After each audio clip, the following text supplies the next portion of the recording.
My opinion on these things is one word and one word only: heavy.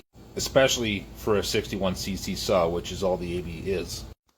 Just to put it in perspective, this here's a 630, and this is a better performing saw at the same displacement. And entirely out of curiosity, let's look at my 181. We're not much heavier, but that's 20cc bigger. Lots of people love an 038. I say don't bother unless it's a mag, because there's no point in having the weight without the displacement.